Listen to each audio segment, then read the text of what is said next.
when we talk about the attacks, of course the personal hurt and the loss of life cannot be measured in any form of how much sorrow and grieving there can be. And the sort of manner in which people were taken away from their families and taken away from their valuable lives is something that is not easy for anyone to forget. We were in other countries before coming here, and we actually met with people who were in Pahalgam on the same day, just a few hours apart, and how terrible their own experience is of having been in that very place where this horrible, horrible attack took place. But I want you to just keep one thing in mind, because one of you had asked, why did we stop when we did stop? Now it's complete hogwash for anyone to say that we called them first. Why would we call them first? Who was at the receiving end by the time that the calls were made? It is more than clear to everybody that the call came from the DGMO of Pakistan. And it came to the DGMO of India. And we stopped. We stopped when they said, let's stop.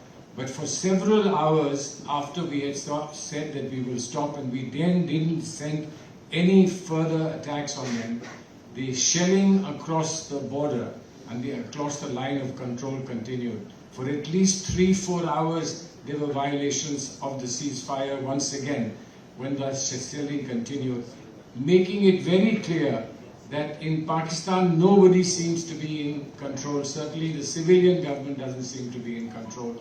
And there are factions within the army, each vying with each other to become all-powerful. But nevertheless, we showed restraint and we showed patience. And when somebody here asked, why did we stop, why didn't we go further? We have to think of one important thing. We are not Pakistan.